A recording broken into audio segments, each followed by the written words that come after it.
Welcome two commerce class room.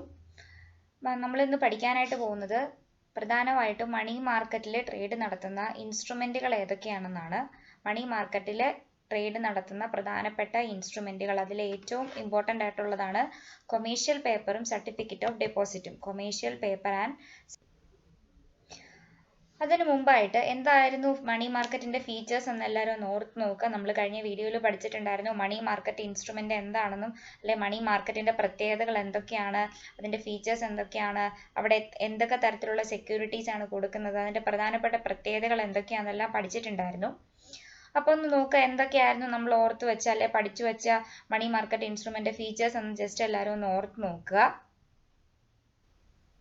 എന്തൊക്കെയാണ് നമ്മൾ പഠിച്ച money market is a market for borrowing and lending short term funds. അപ്പോൾ ഏറ്റവും short term ഫണ്ടുകൾ ലഭിക്കുന്ന സ്ഥലമാണ് മണി മാർക്കറ്റ് എന്ന് പറയുന്നത്. ക്യാപിറ്റൽ മാർക്കറ്റ് ആണെങ്കിൽ അവിടെ ലോങ് ടേം ഫണ്ടുകളാണ് ലഭിക്കുന്നത്. കാശിന് ആവശ്യമുള്ളവരും കാശ് കൊടുക്കാൻ റെഡി ആയിട്ടുള്ളവരുടെ ഒരു മീറ്റിംഗ് പ്ലേസ് ആണ് നമ്മുടെ മണി മാർക്കറ്റ് എന്ന് പറയുന്നത്. അപ്പോൾ ബോറോ ചെയ്യാൻ വരുന്നവർക്കും ലെൻഡ് ചെയ്യാൻ വരുന്നവർക്കും അവരുടെ ഷോർട്ട് ടേം ഫണ്ടുകൾ ലഭ്യമാക്കുന്നതിനുള്ള ഒരു മാർക്കറ്റാണ് മണി മാർക്കറ്റ്. ഷോർട്ട് ടേം ഡെപ്റ്റ് ഇൻസ്ട്രുമെന്റുകളാണ് പ്രധാനമായിട്ട് മണി മാർക്കറ്റിൽ നമ്മൾ ട്രേഡ് നടത്തുന്നത്. Companies can meet their short-term requirements either by lending or through borrowing. കമ്പനികൾക്ക് വേണമെങ്കിൽ എന്ത് ചെയ്യാം? ഇപ്പം ഞാൻ കഴിഞ്ഞ വീഡിയോയിലെല്ലാം പറഞ്ഞിട്ടുണ്ടായിരുന്നു എക്സസ് ഫണ്ടുള്ള ആൾക്കാരെ കുറിച്ചും ഡെഫിസിറ്റ് ഫണ്ടുള്ള ആൾക്കാരെ കുറിച്ചും. എക്സസ് ഫണ്ടുള്ള ആൾക്കാരുടെ കയ്യിൽ ഇഷ്ടംപോലെ പൈസ ഉണ്ടായിരിക്കും. ഡെഫിസിറ്റ് ഫണ്ടുള്ള ആൾക്കാരുടെ കയ്യിൽ ക്യാഷിന് ഷോർട്ടേജ് ഉള്ള ആൾക്കാരായിരിക്കും. അപ്പോൾ ഈ എക്സസ് ഫണ്ടുള്ള ആൾക്കാർ ലെൻഡ് ചെയ്യാനും ഡെഫിസിറ്റ് ഫണ്ടുള്ള ആളുകൾ ബോറോ ചെയ്യാനും വരുന്ന ഒരു മീറ്റിംഗ് പ്ലേസ് ആണ് നമ്മുടെ മണി മാർക്കറ്റ് എന്ന് പറയുന്നത്. അപ്പോൾ അവർക്കുടെ ഷോർട്ട് ടേം ഫിനാൻഷ്യൽ റിക്വയർമെന്റുകളെ ഫുൾഫിൽ ചെയ്യാൻ വേണ്ടിയിട്ട് നമുക്ക് മണി മാർക്കറ്റിനെ സമീപിക്കാവുന്നതാണ്. Money market instruments can be easily converted into cash without loss. അപ്പോൾ ഏറ്റവും ലിക്വിഡിറ്റി കൂടുതലുള്ള മാർക്കറ്റാണ് മണി മാർക്കറ്റ്. ലോസ് ഒന്നും കൂടാതെ നമുക്ക് ഏറ്റവും സ്പീഡായിട്ട് നമ്മുടെ മണി മാർക്കറ്റ് ഇൻസ്ട്രുമെന്റുകളെ ക്യാഷ് ആയിട്ട് നമുക്ക് കൺവേർട്ട് ചെയ്യാനായിട്ട് സാധിക്കും. അപ്പം നമ്മൾ കുറച്ച് മണി മാർക്കറ്റ് ഇൻസ്ട്രുമെന്റുകൾ ഏതൊക്കെയാണ് പ്രധാനമായിട്ട് നമ്മൾ ട്രേഡ് നടത്തുന്ന മണി മാർക്കറ്റ് ഇൻസ്ട്രുമെന്റുകളെ കുറിച്ചും കഴിഞ്ഞ വീഡിയോസിൽ ജസ്റ്റ് ഒന്ന് പരാമർശിച്ചിട്ടുണ്ടായിരുന്നു. Commercial paper, certificate of deposit, treasury bill, commercial bills, call money and repurchase agreement. ഈ 5 കാര്യങ്ങളെ കുറിച്ചായിരുന്നു നമ്മൾ ജസ്റ്റ് ഒന്ന് സൂചിപ്പിച്ചിട്ടുണ്ടായിരുന്നത്. ഇതിന്റെ എക്സ്പ്ലനേഷൻ ആണ് ഇനി വരും വീഡിയോയിലുള്ളത്. അപ്പോൾ ഈ വീഡിയോയിലൂടെ നമ്മൾ പഠിക്കാൻ പോകുന്നത് കൊമേഴ്ഷ്യൽ പേപ്പറിനെ കുറിച്ചും സർട്ടിഫിക്കറ്റ് ഓഫ് ഡിപ്പോസിറ്റിനെ കുറിച്ചുമാണ്. Commercial paper and certificate of deposit. Commercial paper and certificate of deposit. ആദ്യം നമുക്ക് കൊമേഴ്ഷ്യൽ പേപ്പർ എന്താണെന്ന് നോക്കാം. കൊമേഴ്ഷ്യൽ പേപ്പറിനെ നമുക്ക് വേണമെങ്കിൽ ചുരുക്കി CP എന്ന് വിളിക്കാം. കൊമേഴ്ഷ്യൽ പേപ്പറിനെ നമുക്ക് CP എന്ന് വേണമെങ്കിൽ റെഫർ ചെയ്യാവുന്നതാണ്. CP എന്ന് പറഞ്ഞാൽ ഒരു അൺസെക്യൂർഡ് പ്രോമിസറി നോട്ടാണ്. ഇത് 2 വാക്കുകളിലെ ഈ സെന്റൻസിൽ തന്നെ കുറേ കാര്യങ്ങൾ നമുക്ക് മനസ്സിലാക്കാനുണ്ട്. അൺസെക്യൂർഡ് എന്ന് പറഞ്ഞാൽ എന്താ? നമ്മൾ ഡിബഞ്ചർ പഠിച്ചപ്പോഴും ബോണ്ട് പഠിച്ചപ്പോഴും എല്ലാം അവിടെ അൺസെക്യൂർഡ്, സെക്യൂർഡ് അല്ലെ മോർഗേജ് എന്നൊക്കെ പറഞ്ഞിട്ട് കുറേ ടേമുകൾ കേട്ടിട്ടുണ്ടായിരുന്നു. അപ്പോൾ അൺസെക്യൂർഡ് എന്താണ്? സെക്യൂരിറ്റി വേണ്ടാത്ത കാര്യങ്ങളെയാണ് നമ്മൾ അൺസെക്യൂർഡ് എന്ന് പറയുന്നത്. അപ്പോൾ ഇവിടെ എന്താ ചെയ്യണ്ട? ആരാണോ ഇൻവെസ്റ്റ് ചെയ്യാൻ വരുന്നത് അല്ലെ ആരാണോ ലെൻഡ് ചെയ്യാൻ വരുന്ന ആൾ, ആ ലെൻഡ് ചെയ്യാൻ വരുന്ന ആൾക്ക് എന്ത് വേണ്ട? സെക്യൂരിറ്റി ഒന്നും ആവശ്യമില്ല. സെക്യൂരിറ്റി ഒന്നും ആവശ്യമില്ലാതെ കാശ് കടമായിട്ട് തരാൻ റെഡി ആയിട്ടുള്ള ആൾക്കാരാണ് അൺസെക്യൂർഡ് ക്രെഡിറ്റർ എന്ന് നമ്മൾ പറഞ്ഞത്. അപ്പോൾ ഇതും എന്താണ്?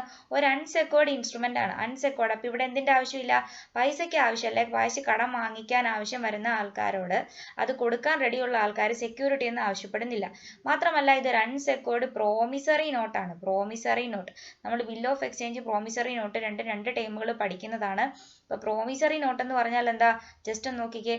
A sign document containing a written promise to pay a stated sum to a specified person or to the bearer at a specified date or on demand. അപ്പം എന്താ അവിടെ ഒരു പ്രോമിസറി നോട്ട് എന്ന് പറഞ്ഞാൽ അവിടെ ഒരു പ്രോമിസ് ഉണ്ട്. പ്രോമിസ് എന്ന് പറഞ്ഞാൽ എന്താ? ഒരു സ്പെസിഫൈഡ് സം തന്നോളാം എന്ന് പറഞ്ഞ് നമ്മൾ എഴുതി കൊടുക്കുന്ന ഒരു ഡോക്യുമെന്റ് ആണെന്ത്? പ്രോമിസറി നോട്ട് എന്ന് പറയുന്നത്. അപ്പൊ കാശ് കടം വാങ്ങിക്കുന്ന ആള് കടം കൊടുക്കാനുള്ള ആൾക്ക് ഇത്ര രൂപ ഞാൻ നിനക്ക് അങ്ങോട്ട് തരാനുണ്ടെന്ന് പറഞ്ഞിട്ട് ഒരു ഡോക്യുമെന്റിൽ പ്രോമിസ് എഴുതി കൊടുക്കുന്നതാണ്. ഒരു സമ്മതപത്രം എഴുതി കൊടുക്കുന്നതിനെയാണ് പ്രോമിസറി നോട്ട് എന്ന് പറയുന്നത്. ഇതെന്താണ്? അൺസെക്യൂർഡ് പ്രോമിസറി നോട്ടാണ് കൊമേഴ്ഷ്യൽ പേപ്പർ. ആദ്യത്തെ ഫീച്ചർ പഠിച്ചു വെക്കുക. അൺസെക്യൂർഡ് പ്രോമിസറി നോട്ടാണ്. ഇനി ഇതെങ്ങനെയാണ് ഇഷ്യൂ ചെയ്യുന്നത്? ആരാ ഇഷ്യൂ ചെയ്യുന്നത്? Issued by a company. കമ്പനികളാണ് ഇത് ഇഷ്യൂ ചെയ്യുന്നത്. ഫിക്സഡ് മച്യൂരിറ്റി, ഒരു മച്യൂരിറ്റി പീരീഡിലേക്ക് വേണ്ടിയിട്ടാണ് ഇത് ഇഷ്യൂ ചെയ്യുന്നത്. ആര് അപ്രൂവ് ചെയ്തിട്ടുണ്ട്? നമ്മുടെ RBI, റിസർവ് ബാങ്ക് അല്ലെ നമ്മുടെ അപ്പെക്സ് ബാങ്ക് ആയിട്ടുള്ള അല്ലെ നമ്മുടെ സെൻട്രൽ ബാങ്ക് ആയിട്ടുള്ള reserve bank of India approve ചെയ്തിട്ടുള്ള ഒരു മണി മാർക്കറ്റ് ഇൻസ്ട്രുമെന്റ് ആണ് കൊമേഴ്ഷ്യൽ ബാങ്ക്. ഇന്ത്യയിൽ നമ്മൾ ഇത് എന്നാണ് ഇൻട്രൊഡ്യൂസ് ചെയ്തത്? 1990കളിലാണ് ഇത് ഇൻട്രൊഡ്യൂസ് ചെയ്തിട്ടുള്ളത്. ഇനി period of maturity may range from 7 days to 1 year. ഇനി ഇതിന്റെ കാലാവധി എത്ര ദിവസം മുതൽ എത്ര നാൾ വരെയാണ്? 7 ദിവസം മുതൽ 1 വർഷം വരെയാണ് നമ്മൾ ഇഷ്യൂ ചെയ്യുന്ന കൊമേഴ്ഷ്യൽ പേപ്പറിന്റെ കാലാവധി നമ്മൾ കൊടുക്കുന്നത്. ഇനി instrument is negotiable by endorsement and delivery. ഇനി നമുക്ക് വേണമെങ്കിൽ ഈ കൊമേഴ്ഷ്യൽ പേപ്പറിനെ എന്ത് ചെയ്യാം? മറ്റൊരാൾക്ക് കൈമാറ്റം ചെയ്യുന്നതിന് കുഴപ്പമില്ല. അപ്പൊ നെഗോഷ്യബിൾ ആണ്, ട്രാൻസ്ഫറബിൾ ആണ്. അപ്പൊ ഞാൻ വാങ്ങിച്ച പ്രോമിസറി നോട്ട് ആണെങ്കിൽ എനിക്ക് മറ്റൊരാൾക്ക് പേയ്മെന്റ് കൊടുക്കാനുണ്ടെങ്കിൽ അത് അവർക്ക് കൈമാറ്റം ചെയ്യുന്നതിന് തടസ്സമില്ല. അപ്പൊ instrument is negotiable by endorsement and delivery. ഇനി ഇത് എങ്ങനെയാണ് ഇഷ്യൂ ചെയ്യുന്നത്? Issued at discount. നമ്മൾ ഈ ഡോക്യുമെന്റ് ഡിസ്കൗണ്ടിലാണ് നമ്മൾ ഇഷ്യൂ ചെയ്യുന്നത്. ഇനി ആരാ ഇഷ്യൂ ചെയ്യുന്നത്? ഇഷ്യൂഡ് ബൈ, ഓൾറെഡി പറഞ്ഞു ഇഷ്യൂഡ് ബൈ കമ്പനിയാണ്. ഏത് തരത്തിലുള്ള കമ്പനിയാ? Issued by large credit worthy companies as a means for working capital requirement. അപ്പൊ ലാർജ് ക്രെഡിറ്റ് വർത്തിനെസ് ഉള്ള ഇഷ്ടംപോലെ പൈസ കൈകാര്യം ചെയ്യുന്ന കമ്പനികൾ അവരുടെ വർക്കിംഗ് ക്യാപിറ്റൽ റിക്വയർമെന്റുകൾക്ക് വേണ്ടിയിട്ട്, വർക്കിംഗ് ക്യാപിറ്റൽ എന്ന് പറഞ്ഞാൽ എന്താ? ഡേ ടു ഡേ ഫംഗ്ഷനിങ്ങിന് വേണ്ടിയിട്ട് നമുക്ക് ആവശ്യമായി വരുന്ന ക്യാപിറ്റലിനെയാണ് നമ്മൾ വർക്കിംഗ് ക്യാപിറ്റൽ എന്ന് പറയുന്നത്. അപ്പൊ ഈ വർക്കിംഗ് ക്യാപിറ്റൽ റിക്വയർമെന്റ് ഫുൾഫിൽ ചെയ്യാൻ വേണ്ടി ലാർജ് ക്രെഡിറ്റ് വർത്തി കമ്പനീസ് ആണ് എന്ത് ഇഷ്യൂ ചെയ്യുന്നത്? നമ്മുടെ കൊമേഴ്ഷ്യൽ പേപ്പേഴ്സ് ഇഷ്യൂ ചെയ്യുന്നത്. ഇനി അടുത്ത കുറച്ച് ഫീച്ചേഴ്സ് കൂടെ ഉണ്ട്. Total amount of CP. CP എന്ന് പറഞ്ഞാൽ എന്താണ്? Commercial paper. Total amount of CP issue should not exceed the working capital limit sanction by bank or financial instruments. നമ്മൾ ഓൾറെഡി പറഞ്ഞു കൊമേഴ്ഷ്യൽ പേപ്പർ ഇഷ്യൂ ചെയ്യുന്നത് കമ്പനികളാണ്. ആ കമ്പനികൾ തന്നെ ലാർജ് ക്രെഡിറ്റ് വർത്തിനെസ് ഉള്ള കമ്പനികളാണ് കൊമേഴ്ഷ്യൽ പേപ്പർ ഇഷ്യൂ ചെയ്യുന്നത്. അവരിൽ അവരുടെ വർക്കിംഗ് ക്യാപിറ്റൽ റിക്വയർമെന്റ് ഫുൾഫിൽ ചെയ്യാൻ വേണ്ടിയിട്ടാണ് കൊമേഴ്ഷ്യൽ പേപ്പർ ഇഷ്യൂ ചെയ്യുന്നത്. ഇനി അത് എത്ര ഇഷ്യൂ ചെയ്യുന്ന കൊമേഴ്ഷ്യൽ പേപ്പറിന്റെ എമൗണ്ട് എത്ര രൂപയെ കൂടാൻ പാടില്ല? Should not exceed the working capital limit. അവർക്കൊരു വർക്കിംഗ് ക്യാപിറ്റലിന്റെ ഒരു ലിമിറ്റ് ഉണ്ട്. ആ ലിമിറ്റിൽ കൂടുതൽ ഒരിക്കലും കൊമേഴ്ഷ്യൽ പേപ്പർ നമ്മൾ ഇഷ്യൂ ചെയ്യാനായിട്ട് പാടില്ല. അത് ശ്രദ്ധിക്കേണ്ട ഒരു കാര്യമാണ്.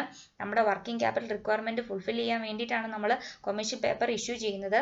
അത് കൂടാതെ തന്നെ ഒരിക്കലും വർക്കിംഗ് ക്യാപിറ്റൽ ലിമിറ്റ് എക്സീഡ് ചെയ്ത് പോകാനായിട്ട് പാടില്ല. ഇനി ആരാണ് പ്രധാനമായിട്ടും കൊമേഴ്ഷ്യൽ പേപ്പറുകളെ ഇഷ്യൂവേഴ്സ് എന്ന് പറയുന്നത്? ലീസിംഗ് ആൻഡ് ഫിനാൻസ് കമ്പനീസ് വേണമെങ്കിൽ അവർക്ക് ഇഷ്യൂ ചെയ്യാം വർക്കിംഗ് ക്യാപിറ്റൽ റിക്വയർമെന്റിന് വേണ്ടിയിട്ട്. മ്യൂച്വൽ ഫണ്ട്സ് അവർക്ക് ഇഷ്യൂ ചെയ്യാം. ഫിനാൻഷ്യൽ ഇൻസ്റ്റിറ്റ്യൂഷൻസ് അവർക്ക് ഇഷ്യൂ ചെയ്യാം.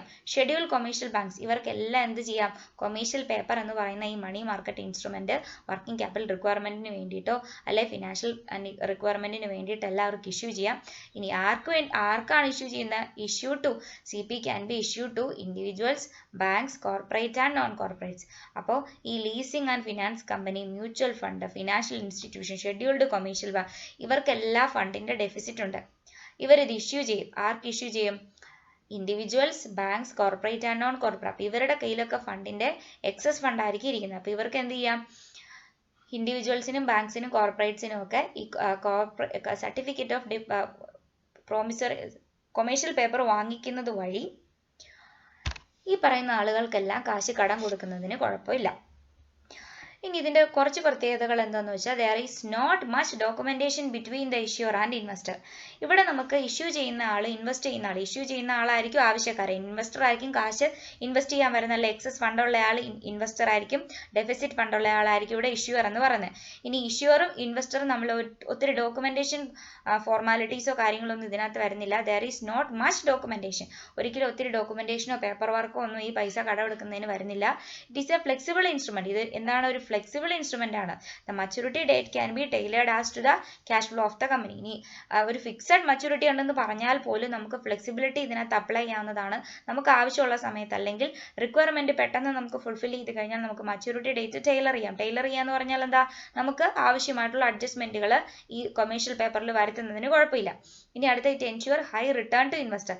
ആരാണോ ഈ കാശ് ഇൻവെസ്റ്റ് ചെയ്യാൻ വരുന്ന അല്ലെങ്കിൽ ആരാണോ എക്സസ് ഫണ്ട് ആയിട്ടുള്ള ഇൻഡിവിജ്വൽസും കമ്പനീസും കോർപ്പറേറ്റ്സും ഒക്കെ ഇവർക്ക് എപ്പോഴും ഒരു ഹൈ റിട്ടേൺ എൻഷുർ ചെയ്യാനായിട്ട് കൊമേഴ്ഷ്യൽ പേപ്പറിന് സാധിക്കുന്നതാണ്. ഇനി അടുത്ത നമ്മുടെ ഇൻസ്ട്രുമെന്റ് ആണ് സർട്ടിഫിക്കറ്റ് ഓഫ് ഡിപ്പോസിറ്റ്. നമ്മൾ രണ്ട് ഇൻസ്ട്രുമെന്റുകളെ കുറിച്ചാണ് ഈ വീഡിയോയിൽ പഠിക്കാൻ പോകുന്നത്. കൊമേഴ്ഷ്യൽ പേപ്പറും സർട്ടിഫിക്കറ്റ് ഓഫ് ഡിപ്പോസിറ്റും. കൊമേഴ്ഷ്യൽ പേപ്പർ നമ്മൾ ഓൾറെഡി നോക്കി. ഇനി സർട്ടിഫിക്കറ്റ് ഓഫ് ഡെപ്പോസിറ്റ് ആണുള്ളത്. സർട്ടിഫിക്കറ്റ് ഓഫ് ഡെപ്പോസിറ്റ് എന്ന് പറഞ്ഞാൽ എന്താ? It is a negotiable money market instrument. ഒരു നെഗോഷ്യബിൾ മണി മാർക്കറ്റ് ഇൻസ്ട്രുമെന്റ് ആണ്. നെഗോഷ്യബിൾ എന്ന് പറഞ്ഞാൽ എന്താ? ട്രാൻസ്ഫർ ചെയ്യുന്നതിന് ഒരു തടസ്സവും ഇല്ല. എങ്ങനെയാണ് ഇത് ഇഷ്യൂ ചെയ്യുന്നത്? Issued in dematerialised form. ഒരു ഡിമാറ്റ് ഫോമിലായിരിക്കും നമ്മൾ ഈ ഇൻസ്ട്രുമെന്റ് ഇഷ്യൂ ചെയ്യുന്നത്. ഇനി എങ്ങനെ ഇതിന്റെ ട്രാൻസാക്ഷൻ എങ്ങനെയാണ്? For deposited at a bank or with other eligible financial institution for a specified period of time. അപ്പൊ ഇൻവെസ്റ്റ് ചെയ്യുന്ന ആൾ എന്ത് ചെയ്യും? അയാളുടെ ഫണ്ട് ഒരു ബാങ്കിലോ അല്ലെ ഫിനാൻഷ്യൽ ഇൻസ്റ്റിറ്റ്യൂഷനിലോ ഒരു സ്പെസിഫൈഡ് പീരീഡ് ഓഫ് ടൈമിലേക്ക് നിക്ഷേപിക്കും. ഇനി അത് ഇഷ്യൂ ചെയ്യുന്നത് എങ്ങനെയായിരിക്കും? ഡിസ്കൗണ്ടിലായിരിക്കും ആവശ്യക്കാരൻ ഇത് ഇഷ്യൂ ചെയ്യുന്നത്. ഇനി CDs are issued by scheduled commercial bank and selected all India financial institution permitted by RBI. ഇനി ഇത് വേണം ആർക്കൊക്കെ ഇഷ്യൂ ചെയ്യാം? എല്ലാ കൊമേഴ്ഷ്യൽ ബാങ്കുകൾക്കും ഇഷ്യൂ ചെയ്യാം. അപ്പൊ എന്ത് ചെയ്യുന്ന? കൊമേഴ്ഷ്യൽ ബാങ്കുകൾ ഈ സർട്ടിഫിക്കറ്റ് ഓഫ് ഡിപ്പോസിറ്റ് ഇഷ്യൂ ചെയ്യുന്നത് വഴി അവരുടെ ഷോർട്ട് ടേം ഫണ്ടിന്റെ റിക്വയർമെന്റുകളെല്ലാം നടക്കാനായിട്ട് പറ്റും. അപ്പൊ ഈ കൊമേഴ്ഷ്യൽ ബാങ്കുകാർ ഈ സർട്ടിഫിക്കറ്റ് ഓഫ് ഡിപ്പോസിറ്റ് ഇഷ്യൂ ചെയ്യുമ്പോൾ ആരുടെ കയ്യിലാണോ എക്സസ് ഫണ്ട് ഉള്ളത് അവർ വന്ന് ഈ സർട്ടിഫിക്കറ്റ് ഓഫ് ഡിപ്പോസിറ്റ് വാങ്ങി അവരുടെ പൈസ ഈ ബാങ്കിൽ ഒരു ഡിപ്പോസിറ്റ് ആയിട്ട് നിക്ഷേപിക്കും. എന്നിട്ട് ആ നിക്ഷേപിച്ചിട്ട് നമുക്ക് എന്ത് കൊടുക്കും? അപ്പൊ ബാങ്കുകാരുടെ ആവശ്യം നടക്കും. ബാങ്കുകാർ തിരിച്ചു കൊടുക്കും. എന്ത് ചെയ്യും? തിരിച്ചു കൊടുക്കുമ്പോൾ അവർക്ക് അതിന്റെ ഒരു റിട്ടേണോട് കൂടിയിട്ടായിരിക്കും ആ പൈസ ഇൻവെസ്റ്റേഴ്സിന് തിരിച്ചു കൊടുക്കുന്നത്. അല്ലെങ്കിൽ ആരാണോ ഈ സർട്ടിഫിക്കറ്റ് ഡെപ്പോസിറ്റ് വാങ്ങിച്ചുകൊണ്ട് പോയ ആൾക്കാർ അവർക്ക് നമ്മൾ ഈ പൈസ തിരിച്ചു കൊടുക്കുമ്പോൾ കൊമേഴ്ഷ്യൽ ബാങ്കുകാർ അതിനുള്ള റിട്ടേണൂടെ കൊടുത്തിട്ടായിരിക്കും ഇവരെ നമ്മൾ സെറ്റിൽ ചെയ്യുന്നത്. ഇനി bank can offer CD which have maturity between 7 days to 1 year. ഇനി ബാങ്കുകാർ അവരുടെ ഫിനാൻഷ്യൽ റിക്വയർമെന്റിന് വേണ്ടിയിട്ടാണ് സർട്ടിഫിക്കറ്റോ ഡെപ്പോസിറ്റ് ഇഷ്യൂ ചെയ്യുന്നതെന്ന് പറഞ്ഞു. അതെങ്ങനെയൊക്കെ തിരിച്ചു കൊടുക്കാം? മച്യൂരിറ്റി പീരീഡ് എന്ന് പറയുന്നത് 7 days to 1 year. 7 ദിവസത്തിനുള്ളിൽ വേണം തിരിച്ചു കൊടുക്കാം. 1 വർഷത്തിനുള്ളിൽ തിരിച്ചു കൊടുക്കാം. 7 വർഷത്തിനുള്ളിൽ കൊടുക്കുന്നത് എങ്ങനെയാ? അപ്പൊ 7 ദിവസത്തേക്ക് വേണ്ടിയിട്ടായിരിക്കും നമ്മൾ എന്ത് ചെയ്യുന്നത്? ഈ ഡിപ്പോസിറ്റ് ഇവിടെ സ്വീകരിക്കുന്നത്. അപ്പോൾ 7 ദിവസത്തേക്ക് വേണ്ടിയിട്ട് ആ ഡെപ്പോസിറ്റ് നിക്ഷേപിക്കാൻ ഇപ്പോൾ 10 ലക്ഷം രൂപയാണ് ബാങ്കിന് ആവശ്യമെന്ന് വിചാരിക്കുക. 7 ദിവസത്തിനുള്ളിൽ 10 ലക്ഷം രൂപ ഡിപ്പോസിറ്റ് ചെയ്ത ആൾക്ക് ബാങ്കുകാരെ തിരിച്ചു കൊടുക്കുകയും ചെയ്യും. അപ്പോൾ 7 ദിവസം മുതൽ 1 വർഷം വരെയുള്ള കാലാവധിയാണ് സർട്ടിഫിക്കറ്റ് ഓഫ് ഡെപ്പോസിറ്റിന്റെ മച്യൂരിറ്റി എന്ന് പറയുന്നത്. ഇനി വേണമെങ്കിൽ ഫിനാൻഷ്യൽ ഇൻസ്റ്റിറ്റ്യൂഷനുകൾക്ക് ഈ മച്യൂരിറ്റി റേഞ്ച് അല്ലെ മച്യൂരിറ്റി ഡേറ്റ് വേണമെങ്കിൽ എക്സ്റ്റെൻഡ് ചെയ്തെടുക്കാം. 1 to 3 years വരെയും സർട്ടിഫിക്കറ്റ് ഓഫ് ഡെപ്പോസിറ്റുകൾ നമ്മൾ കൊടുക്കാറുണ്ട്. ഇനി CDs are available in the denomination of 1 lakh and in multiple thereafter. ഈ കുറച്ച് രൂപയ്ക്കൊന്നും അല്ല കൊടുക്കുന്നത്, 1 ലക്ഷം അതിന്റെ മൾട്ടിപ്പിൾസ് ഒക്കെ ആയിട്ടായിരിക്കും നമ്മൾ എപ്പോഴും സർട്ടിഫിക്കറ്റ് ഓഫ് ഡെപ്പോസിറ്റ് ഇഷ്യൂ ചെയ്യുന്നത്. ഇനി എപ്പോഴും നമ്മൾ സർട്ടിഫിക്കറ്റ് ഓഫ് ഡെപ്പോസിറ്റ് ഇഷ്യൂ ചെയ്യുന്ന ഒരു ഡിമാറ്റ് ഫോമിലായിരിക്കും, ഡീമെറ്റീരിയലൈസ്ഡ് ഫോമിലായിരിക്കും സർട്ടിഫിക്കറ്റ് ഓഫ് ഡെപ്പോസിറ്റ് നമ്മൾ എപ്പോഴും ഇഷ്യൂ ചെയ്ത് കൊടുക്കുന്നത്.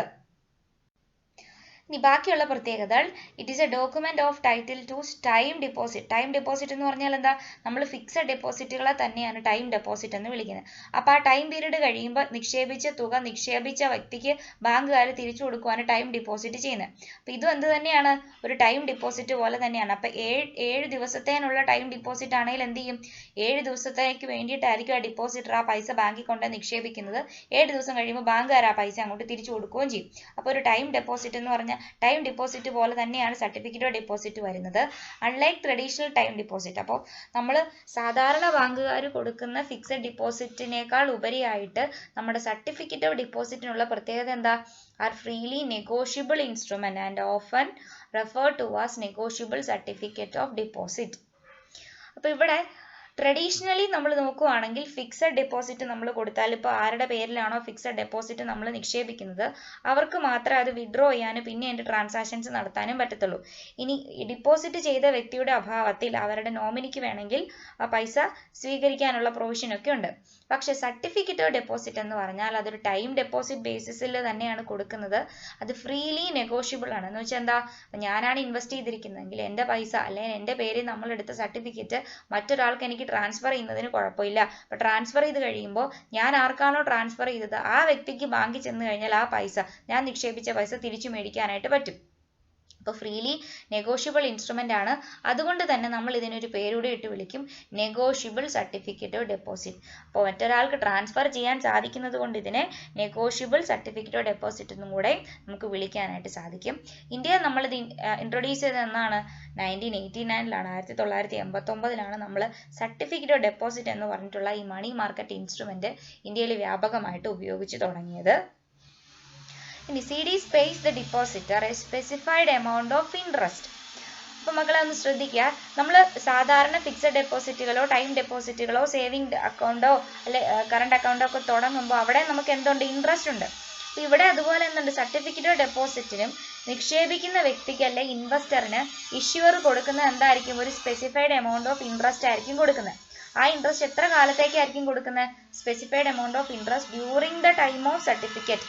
എത്ര കാലാവധിക്ക് വെച്ചിട്ടാണ് നമ്മൾ ഈ സർട്ടിഫിക്കറ്റ് ഡെപ്പോസിറ്റ് ഇഷ്യൂ ചെയ്യുന്നത്, ആ കാലാവധിക്ക് വേണ്ടിയിട്ടായിരിക്കും നമ്മൾ എന്ത് കൊടുക്കുന്നത്, ഇൻട്രസ്റ്റ് നമ്മളിവിടെ കൊടുക്കുന്നത്. അത് കൂടാതെ plus the purchase price of the CD at maturity, അത് കൂടെ നമ്മൾ ഇഷ്യൂ ചെയ്യുന്ന ഡിസ്കൗണ്ടിലാന്ന് പറഞ്ഞു.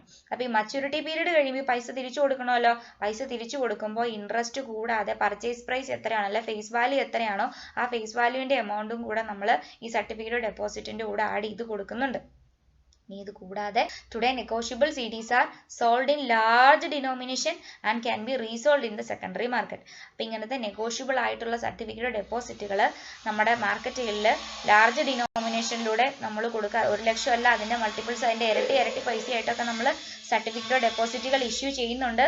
അതിന് നമുക്ക് ഇവിടെ ഒരു സെക്കൻഡറി മാർക്കറ്റും കൂടെ അവൈലബിൾ ആണ്. അപ്പം ഈ CDകൾ ഇഷ്യൂ ചെയ്യുമ്പോൾ ആ CD വാങ്ങിക്കാനുള്ള ഒരു സെക്കൻഡറി മാർക്കറ്റും കൂടെ ഇവിടെ അവൈലബിൾ ആണ്. അപ്പോൾ മണി മാർക്കറ്റ് ഇൻസ്ട്രുമെന്റിൽ നമ്മൾ വ്യാപകമായി ഉപയോഗിക്കുന്ന കൊമേഴ്ഷ്യൽ പേപ്പറിനെ കുറിച്ചും സർട്ടിഫിക്കറ്റ് ഓഫ് ഡെപ്പോസിറ്റിനെ കുറിച്ചും പഠിച്ചത് നിങ്ങൾക്ക് മനസ്സിലായി എന്ന് വിചാരിക്കുന്നു. എന്തെങ്കിലും ഡൗട്ടുകളോ കാര്യങ്ങളോ ഒക്കെ ഉണ്ടെങ്കിൽ നിങ്ങൾക്ക് ഈ വീഡിയോയുടെ താഴെ കമന്റ് ചെയ്യാവുന്നതാണ്, അല്ലെങ്കിൽ എനിക്കൊരു പേഴ്സണൽ മെസ്സേജ് അയക്കാവുന്നതാണ്. താങ്ക്